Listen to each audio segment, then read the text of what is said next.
Anyone, can you define trade? What do you mean by trade? If you are asked what is trade, then you will say trade is buying and selling of goods and services with the objective. Objective क्या है? Objective क्या है? Objective क्या है? Objective is money. Objective is money or profit. Objective of money or profit. Therefore, simply trade is nothing but the buying and selling of goods and services with the objective of profit and money. Remember, every businessman wants profit. Nobody is going to do the trading without expectation of profit, है ना? So trade में ये बातें important है. ये तो definition हो गया trade का. What is trade? Now there are some important features of trade. Trade के कुछ features है. जब भी ट्रेड होगा तो नंबर 1 ये तो फीचर हो ही गया, बाइंग एंड सेलिंग होने वाला है. When you are doing a trade, then there is a transfer of ownership. याद रखो, ट्रांसफर हो जाता है of ownership of goods and services. तो जो भी आपके गुड्स एंड सर्विसेज है उसका ओनरशिप बदलता है. मतलब फॉर एग्जांपल मैन्युफैक्चरर है, कोई सामान को बना रहा है और मैन्युफैक्चरर ने वो सामान बेच दिया. लास्ट टाइम मैंने आपको सप्लाई चेन बताया था. जनरली मैन्युफैक्चरर किसको देता है सामान? होलसेलर को देता है. याद रखो, wholesaler is the first link between the manufacturer and the wholesaler after the manufacturer. So अभी तक गुड्स किसके पास थे? मैन्युफैक्चरर के पास थे. अभी तक गुड्स का मालिक कौन था? मैन्युफैक्चरर था. मैन्युफैक्चरर ने वो सामान बेच दिया होलसेलर को. अभी वो जो गुड्स है, गुड्स तो वही है, लेकिन कौन बदल गया? गुड्स का ओनर बदल गया ना. ओनरशिप चेंज हो गई कि नहीं? अभी इसका मालिक ये हो गया. अभी ये होलसेलर आगे किसको देता है बताओ? वैष्णवी, किसको देता है ये? Wholesaler, retailer. Correct. The next in the chain is retailer. So wholesaler से गुड्स जाएंगे रिटेलर के पास. अगेन ओनरशिप चेंज हो गया. अभी तक ये इसका ओनर था, अभी उसी गुड्स का ओनर कौन हो गया? रिटेलर हो गया. एंड देन रिटेलर से किसके पास जाएगा? फाइनल कंज्यूमर तक जाएगा. कंज्यूमर उसको गुड्स को खरीदेगा रिटेलर से. तो this is a general schematic diagram of how transfer of ownership of goods and services takes place. Now this also help us to understand the chain of the supply. This is the supply chain. इसको हम supply chain बोलते हैं. और supply chain में कौन कौन आता है? सबसे पहले मैन्युफैक्चरर. मैन्युफैक्चरर के बाद वो सप्लाई करेगा wholesaler. Wholesaler is somebody who will do the buying and selling in large quantity. जो लार्ज क्वांटिटी में करेगा वो होलसेलर हो गया. जो स्मॉल क्वांटिटी में करेगा वो रिटेलर हो गया. और रिटेलर से फाइनल कंज्यूमर तक सामान जाएगा. सो ट्रेड की खासियत यह है कि in the trade there is a transfer of ownership between the goods and services from one person या एंटिटी. क्या बदल रहा है? Transfer of ownership of goods and services from one person. शायद वो पर्सन भी हो सकता है या फिर कोई दुकान, एंटरप्राइजेस, कंपनी का नाम भी हो सकता है. तो एंटिटी वर्ड यूज करने का. क्या वर्ड यूज करने का? Ownership will transfer from one person to the other person और एंटिटी. पर्सन चेंज होगा या एंटिटी चेंज हो जाएगी. So entity is the word for group, company, ऐसा कुछ होगा तो एंटिटी बोलेंगे. हो सकता है एक पर्सन हो सकता है छोटी सी कंपनी हो उसकी. इसलिए हम लोगों को ये पर्सन या एंटिटी बोलना है. एंटिटी का मतलब ऑर्गेनाइजेशन, बिजनेस का ग्रुप हो सकता है, दुकान का नाम हो सकता है. तो ये आपका फीचर है ट्रेड का. अभी ट्रेड का इंपॉर्टेंस क्या है? Trade, why trade is important? Trade अगर नहीं होगा तो आप सोचो, जो मैन्युफैक्चर या जो प्रोड्यूसर है, प्रोड्यूसर को कंज्यूमर के साथ कुछ बिजनेस करने का मौका ही नहीं मिलेगा. तो ट्रेडिंग की वजह से लिंक बन जाती है, ट्रेडिंग की वजह से लिंक बनती है किसके बीच में? ट्रेडिंग है इसीलिए प्रोड्यूसर का कंज्यूमर से लिंक बन गया ना। मैं कंज्यूमर हूं, मुझे कुछ सामान चाहिए, मुझे प्रोड्यूसर से सामान कब मिलेगा? अगर ये ट्रेडिंग होगा तभी। मान लो ट्रेडिंग नहीं होता है, प्रोड्यूसर अगर सामान बनाता है लेकिन वो ट्रेडिंग नहीं करता, तो मुझे वो सामान मिलेगा क्या? सामान मुझे मिलेगा नहीं। तो सबसे इंपॉर्टेंट चीज क्या है ट्रेड की? ट्रेड का इंपॉर्टेंस क्या है? That trade is a link between the producer and the consumer. Is that okay? Everyone with me? Everyone with me? So trade is important because trade connects the producer with the link, sorry, with the consumer. Producer को consumer से link करता है trade। दूसरा importance क्या है? Trade is playing a very vital role in economy। Importance में मैं अगर पहली बात करूँ, what is importance of trade? Number one, it is the link. It is the link between producer and consumer. Second, it is very, very vital, very important for what? For economy of the country. देश की economy किस पे depend करती है? देश की economy depend करती है हमारे ट्रेड के ऊपर। हमारे देश में कितना सामान लोग खरीदते हैं, बनाते हैं, प्रोड्यूस करते हैं, बेचते हैं। जितना ज्यादा ट्रेड होगा उतना इकोनॉमी रिच होगी, इकोनॉमी डेवलप होगी,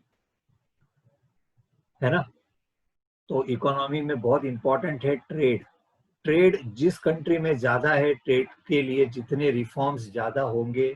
इंडिया का अगर हम बात करें, इंडिया में ट्रेडिंग बढ़ गया after 1991, after the liberalisation policy, है ना? ये मैं आपको कभी फिर बताऊंगा, आज डिटेल में नहीं बताऊंगा, लेकिन फिलहाल मैं आपको बता के रखता हूँ। 1991 याद रखना। इकोनॉमिक रिफॉर्म्स इंडिया में क्या हुए? इकोनॉमिक रिफॉर्म्स हो गए।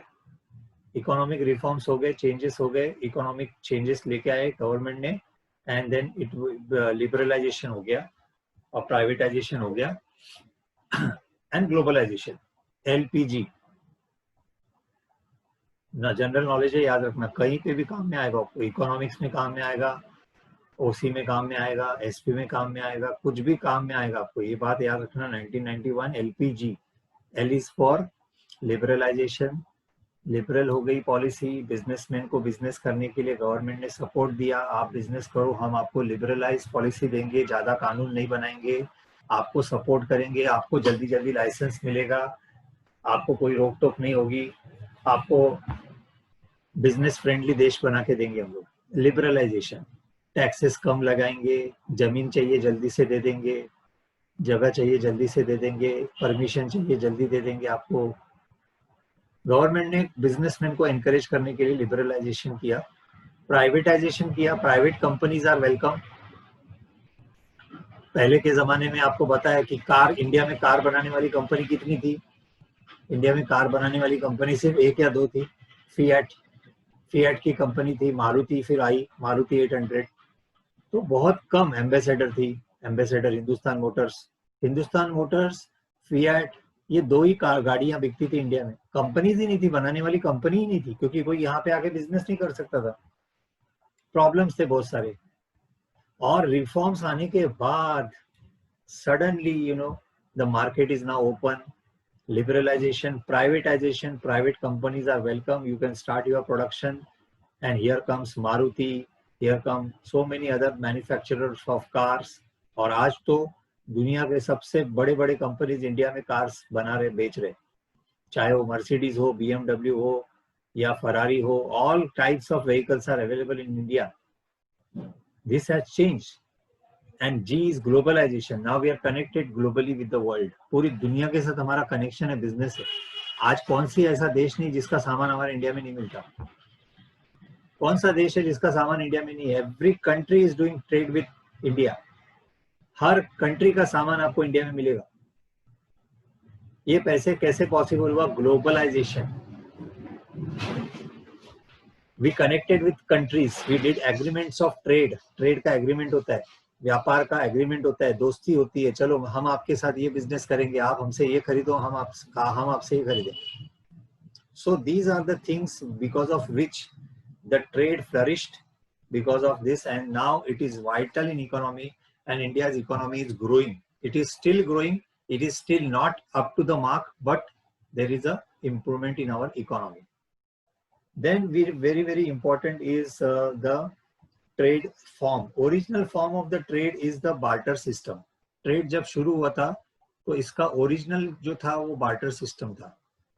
पहले पैसे के लिए ट्रेडिंग नहीं होता था, पहले पैसे के एक्सचेंज में नहीं होता था, पहले बार्टर सिस्टम था. बार्टर सिस्टम का मतलब एक सामान दो दूसरा खरीदो. तो सो फॉर एग्जांपल एक फार्मर है, फार्मर क्या करता था, वेजिटेबल देता था सामने वाले को. समझो एक पॉटर है, पॉटर कुंभार है, तो फार्मर ने पॉटर को वेजिटेबल दिया, वेजिटेबल के बदले में पॉटर ने फार्मर को क्या दिया, पॉट दे दिया, मटका दे दिया, ले सब्जी के बदले में पॉट दे दिया. क्या ये ट्रेड है? Is it trade? So in modern times we don't say this as a trade. In modern times the trade is in exchange of money, not in exchange of things. But पुराना तरीका ये था, इसको barter system बोलते हैं. Please note, this is known as a barter system where the money was not involved. There was no currency. So people used to just exchange the things. मैं आपको कुछ देता हूँ, उसके बदले में आप मेरे को कुछ दे दो. तो पहले के जमाने में ट्रेड ऐसा होता था, राज्यों के बीच में, राजाओं के बीच में. घोड़े देना है और दूसरा कोई एनिमल लेना है. समझो घोड़े दे दिए और घोड़े के बदले में शायद आप लोगों ने कोई सामान खरीद लिया. आपके पास घोड़े ज्यादा है, उनके पास हो सकता है दूसरे कुछ वेपन्स ज्यादा है. सो ऐसे भी एक्सचेंज होता था, ट्रेड होता था. So trade is, original form of the trade is the barter system. Now but however now this system is gone. अभी बार्टर सिस्टम नहीं होता, अभी पूरा इकोनॉमिक करेंसी के हिसाब से होता है. Dollars, rupees, pounds, all the exchange take place in exchange of money. There is a currency involved. यहाँ तक सबको समझ में आ गया? थम्स अप दे दो. Any questions? Any questions? Any questions? जल्दी. You have any question in your mind? No questions. So shall we go ahead? All right. All right. So now we are going to talk about trade and its types. Trade is classified into what? Last time मैंने जो पढ़ाया वो वापस एक बार revise कर देते हैं. Trade is divided mainly depending on the geographical boundaries, internal trade and external trade. Sujal, what is internal trade? Sujal, what is internal trade? Anyone? Sujal, trade within the country. Yes, trade within the geographical boundaries of a particular country is known as an internal trade. So if India is doing a trade between two states, two cities, Maharashtra and Gujarat, if you are doing trade between Maharashtra and Gujarat, if the buyer and seller is doing it between Maharashtra and Gujarat, between Mumbai and Delhi, Mumbai and Chennai, then it is within the geographical limit and therefore it is known as an internal trade. So this is done within the country. Then what is external trade? Pari? External trade? Between two countries. Trade between two countries. Yes, very good. External trade is when it is taking place between two different countries. दो अलग अलग देशों के बीच में अगर होता है तो एक्सटर्नल ट्रेड हो जाता है. एक्सटर्नल ट्रेड में हमने लास्ट टाइम बताया था import, export and interport. What is import? Dev Master, tell me what is import? Import. When do you say we take from other country, it's called imports. Buying goods from other countries? Buying goods from other countries known as import. What is export? Dev का भाई है क्या? Dev, your brother? Where is he? He is there. Pratham. Where is he? Pratham. What is the meaning of export? Why is he not switching on the video? Pratham, can you just ask him if he is there around you? He is not there. Where has he gone? Okay. Abhishek Yadav, quickly, what is export? Come on, hurry up. Yes. What is export? Purva, what is export? Mic on करके बोलो, mic on करके बोलो.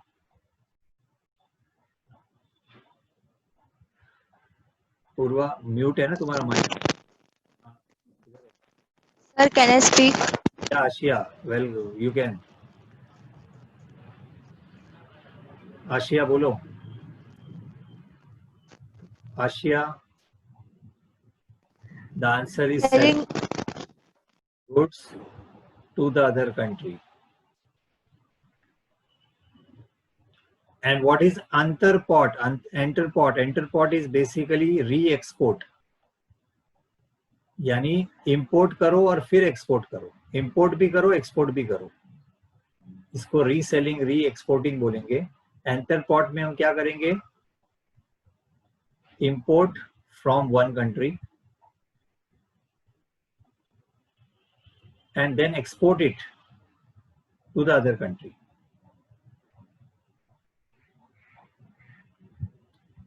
Give me thumbs up if everyone has understood. So trade में external trade है, import, export and interport. In this chapter we are going to discuss in detail how we do import, how we do export, how we do interport, what are the rules. ये हम बाद में पढ़ेंगे. फिलहाल हम export पहले focus करेंगे internal trade के ऊपर. इंटरनल ट्रेड के अंदर अब वापस हमने डिवीजन किया हुआ है. Internal trade is divided into wholesale trade and retail trade. What is wholesale trade? Wholesale trade is done when the buying and selling is done in large quantity.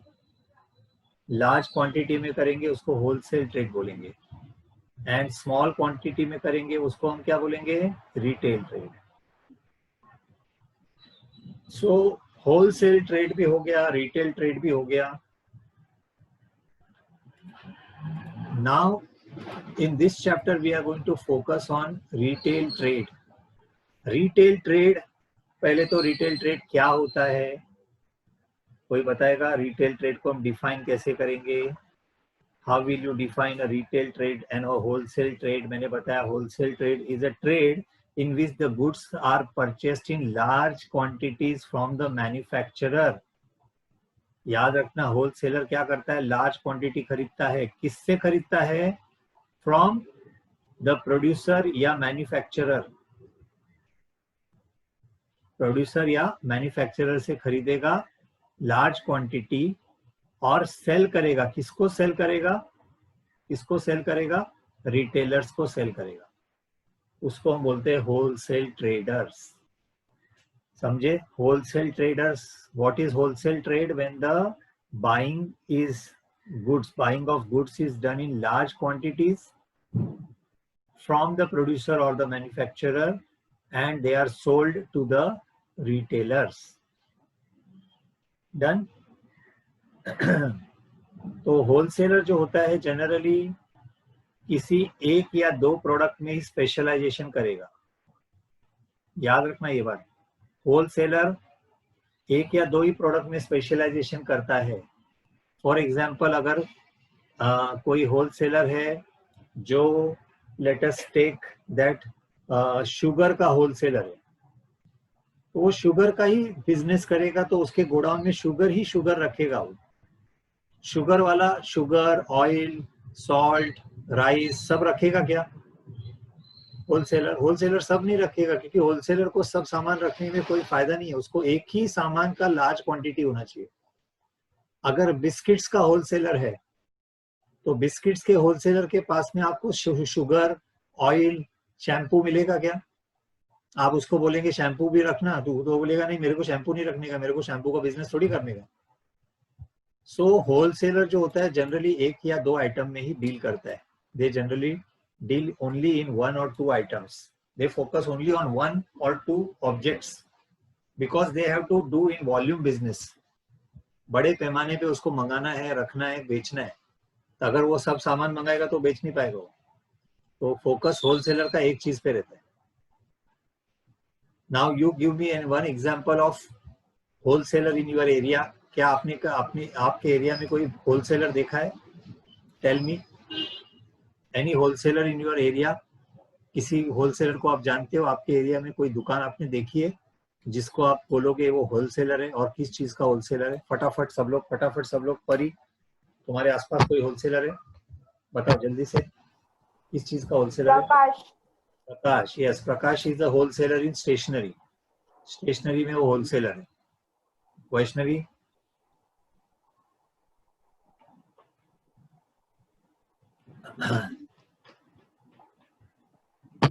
कोई wholesaler देखा तुमने अपने आसपास घर के? सोचो. शिफा, any wholesaler you know in your area? कभी road पे आते जाते देखते नहीं हो आप शॉप्स को? देव master,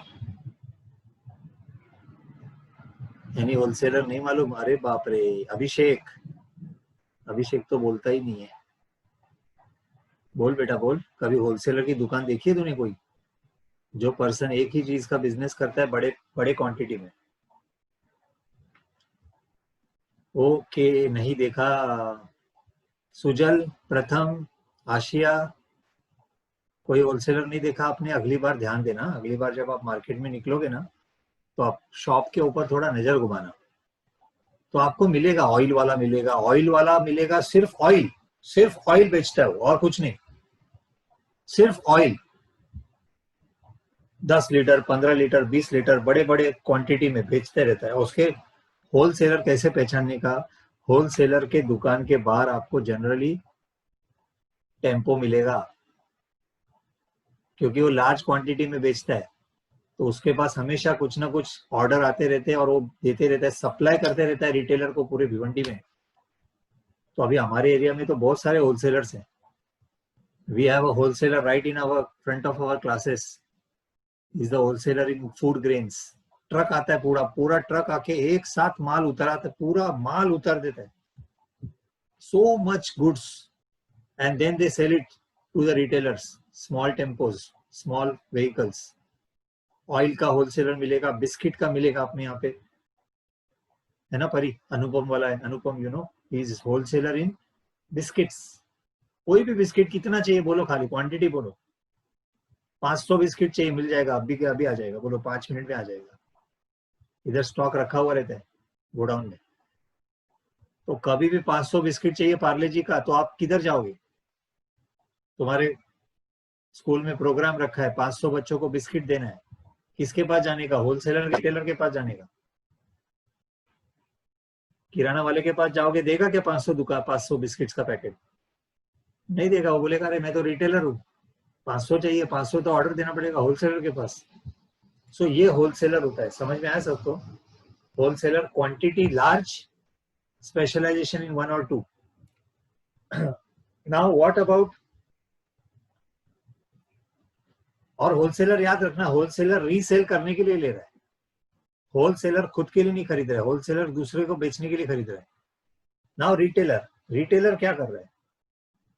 Retailer is doing the buying and selling in small quantities, and he is buying from, किससे खरीदता है ये? From the wholesaler. ये होलसेलर से खरीदेगा और किसको बेचेगा? कंज्यूमर को डायरेक्ट बेचेगा ये. तो होलसेलर से बाइंग करके कंज्यूमर को सेलिंग करने का काम करेगा रिटेल ट्रेडर. रिटेल ट्रेडर की खासियत क्या है? दे डोंट स्पेशलाइजेशन इन 1 और 2. They have many things, many products रखेंगे. एक ही दुकान में आपको सब कुछ मिलेगा. पार्ले जी भी मिलेगा, तेल भी मिलेगा, शैम्पू भी मिलेगा, चावल भी मिलेगा, शुगर भी मिलेगा. जो चाहिए देगा वो. एक सामान नहीं रखेगा, वो सब सामान रखेगा, क्योंकि वो रिटेलर है. तो retailer generally sells many goods together in 1 shop. एक ही दुकान में बहुत सारी चीजें बेचते हैं. सबसे सिंपल एग्जांपल किराना दुकान है. किराना दुकान किस में आएगा? रिटेल ट्रेडर में आएगा. समझे? Everyone clear? रिटेल ट्रेड सबको समझ में आ गया? Retail trader generally sell the goods to the public. Consumer, customer, customer को बेचने वाला रिटेलर होता है, बनाने वाला प्रोड्यूसर होता है, लेकिन अल्टीमेटली कस्टमर को माल कौन बेचता है? Retailer. So retailer is the end, retailer is the last in the chain. Retailer के बाद डायरेक्ट कस्टमर. रिटेलर्स के बारे में और क्या है? रिटेलर्स के बारे में और क्या है? रिटेलर्स के बारे में और हम बोल सकते हैं, retailer is the link between, fill in the blanks. Retailer is the link between. अरे बेटा, इसमें बुक में देखने की जरूरत क्या है? इधर सामने है तुम्हारे answer. Retailer is the link between.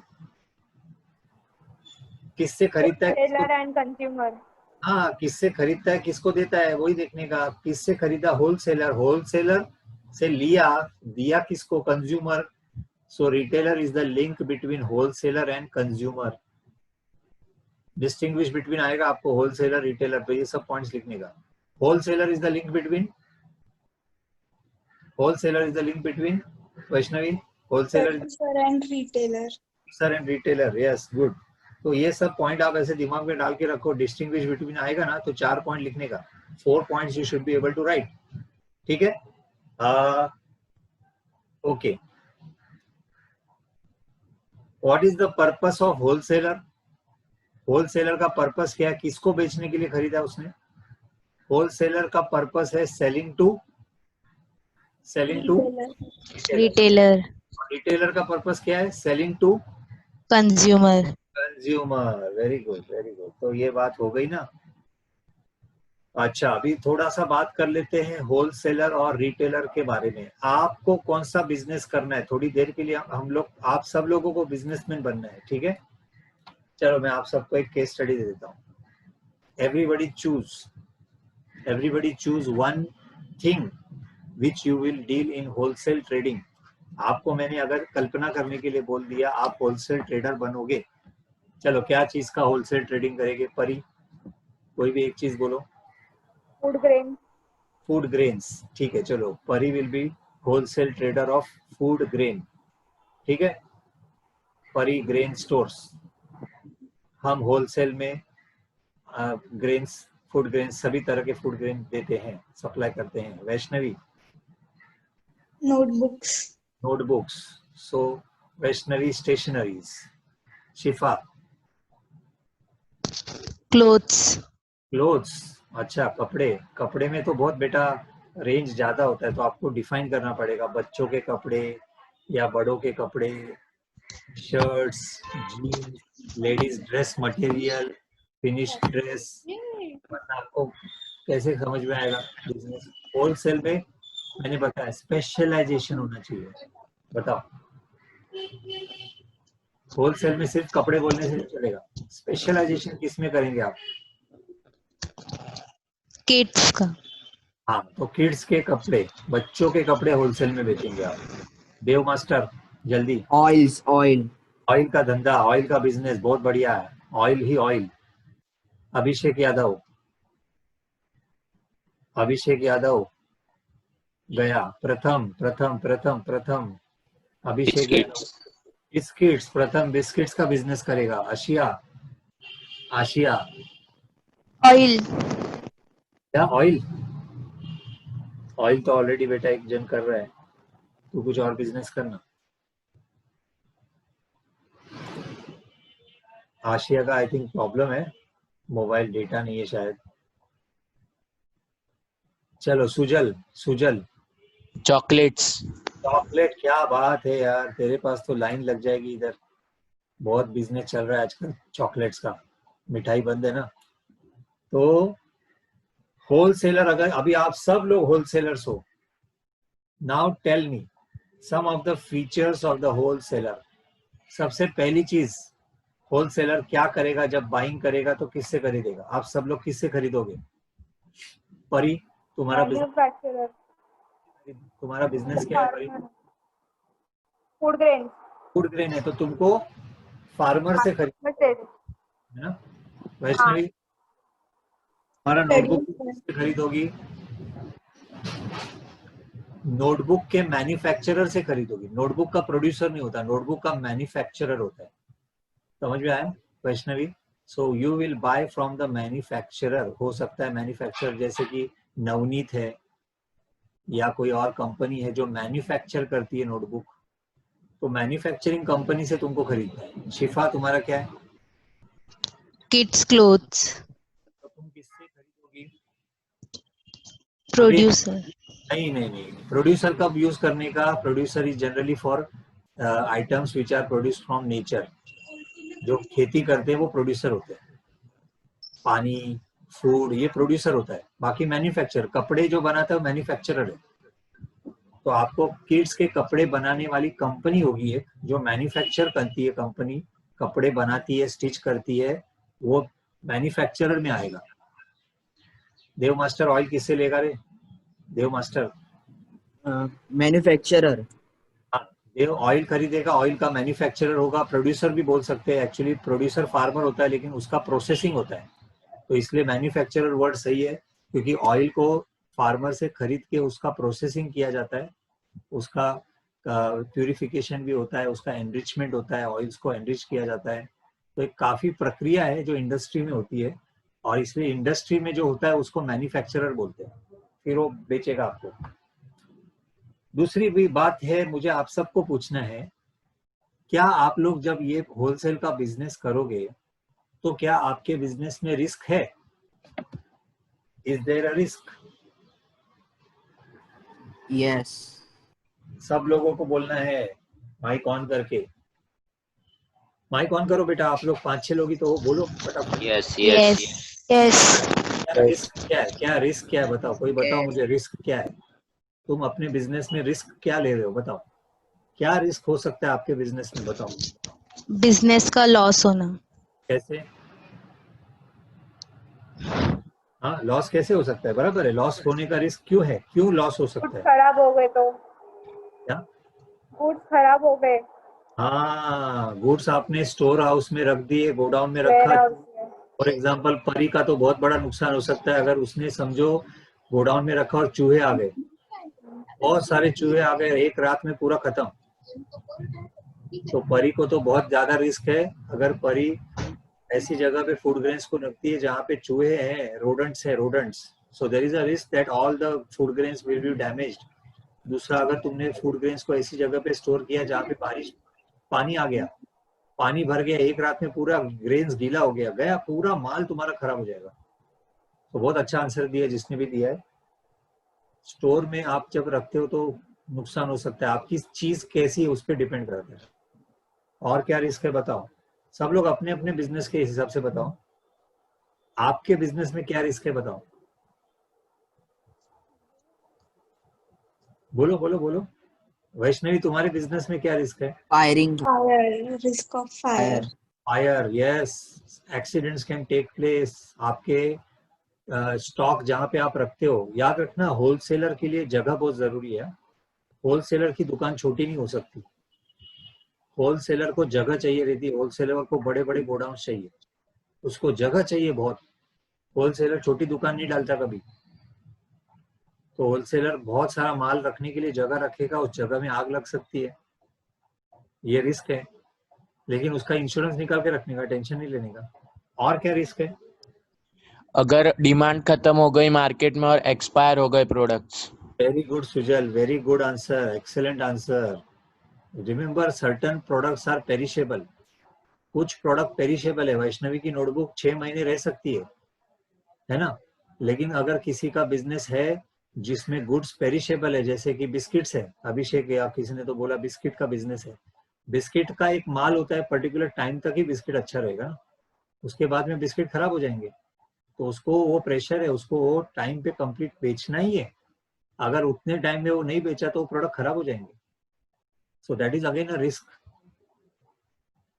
Very good answer. तो आप लोगों को ये बात तो समझ में आ गई ना कि होलसेलर रिस्क लेता है। होलसेलर बड़ी क्वांटिटी में माल खरीदता है, अगर उसका माल बिका नहीं तो, अगर किसी रीजन से, जैसे कोरोना की वजह से बहुत लोगों का ऐसा हुआ, कैन यू इमेजिन परी, वैष्णवी, शिफा, देव, सुजल, प्रथम, कैन यू इमेजिन, आपका ये बिजनेस है, आपने बहुत सारा माल खरीद के रखा है और प्राइम मिनिस्टर मोदी ने भाषण दे दिया, अचानक टीवी पे आके बोल दिया कल से लॉकडाउन, और वो लॉकडाउन बढ़ते गया बढ़ते गया बढ़ते गया। क्या हुआ होगा आपका, क्या होता अगर आपका मार्च में बहुत सारा माल आपने गोडाउन में रखा है, परी के फूड ग्रेन्स पड़े हुए हैं, परी को प्रॉब्लम नहीं आता क्योंकि लॉकडाउन में फूड ग्रेन्स वेर अलाउड, सो परी को नुकसान नहीं होता, वैष्णवी को बहुत नुकसान होता क्योंकि वैष्णवी का नोटबुक का सेल टोटली रुक जाता और माल वैसे ही पड़ा रहेगा। शिफा को नुकसान होगा क्या? शिफा को तो बहुत बड़ा नुकसान हो जाएगा क्योंकि कपड़े की दुकान बंद, अभी तक खुली नहीं है, तो शिफा से कोई माल खरीदेगा क्या? कोई नहीं खरीदेगा। और कौन है? देव मास्टर है, देव मास्टर ऑयल का बिजनेस करता है, ऑयल का अलाउड था, फूड वाज अलाउड, तो देव मास्टर और परी बहुत पैसा कमा लेंगे। देव मास्टर और परी का प्रॉब्लम नहीं है, लॉकडाउन में पैसा कमाएंगे। तो किसी का रिस्क है, किसी का नहीं है, किसी का लॉटरी लग जाता है, किसी का नहीं। बिस्किट वाला कौन है रे? बिस्किट वाला, बिस्किट वाला कौन था? प्रथम। बिस्किट वाले का भी चांदी हो गया बिकॉज बिस्किट का सेल बढ़ गया क्योंकि लोगों को खाने के लिए अभी दूसरी सब चीजें नहीं है ना, तो बहुत बिस्किट खरीद रहे लोग। और एक चीज का सेल बहुत ज्यादा बढ़ गया इस लॉकडाउन में, किसी को मालूम है फूड में कौन सा आइटम बिक रहा है ज्यादा? आज का न्यूज़पेपर में आया है, आज का times of India, which two products have been selling higher than usual? अंदाजा लगाओ, बहुत सिंपल है। और मैंने आपको बोला न्यूज़पेपर पढ़ने को, लेकिन आप पढ़ते नहीं हो। The answer is Maggi noodles. Noodles के सेल्स बढ़ गए बहुत, बट ऑब्वियस है लोगों को घर पे भूख लगती है, खाना चाहिए, और हर बार बाहर जाके सब्जी लेके आओ, ये लेके आओ, वो लेके आओ, तो आजकल लोगों ने घर के अंदर मैगी भरपूर मैगी लाके रखते लोग।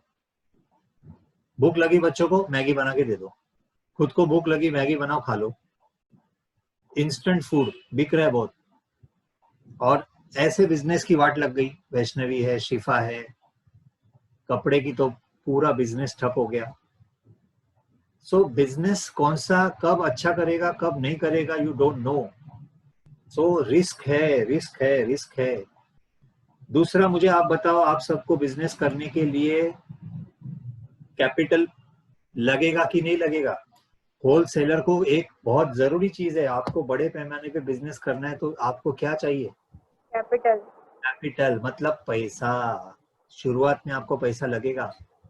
परी को लाखों रुपया लगेगा पहले ऑर्डर देने के लिए, क्योंकि फूड ग्रेन उसको लेके आना है बड़ी क्वांटिटी में। वैष्णवी को भी पहले पैसा देना पड़ेगा उसको, कंपनी को, तो आपको लाखों रुपए इन्वेस्ट करना पड़ेगा। बिस्किट वाला हो, ऑयल वाला हो, कपड़े वाला हो, सबको पहले कैपिटल लगता है। आपको शायद पहले 20 लाख रुपया कैपिटल लगेगा। 20 लाख रुपया पहले आप इन्वेस्ट करोगे, फिर खरीदोगे, फिर वो बेचोगे, फिर आपको पैसा मिलेगा, फिर प्रॉफिट होने वाला है। कैपिटल के बिना बिजनेस नहीं होता, यानी होलसेलर सब कोई बन नहीं सकते। होलसेलर बनने के लिए कैपिटल चाहिए, और यही रीजन है कि सब लोग होलसेल का बिजनेस नहीं करते। सब लोग नहीं करते। जिसके पास कैपिटल नहीं है वो क्या करेगा?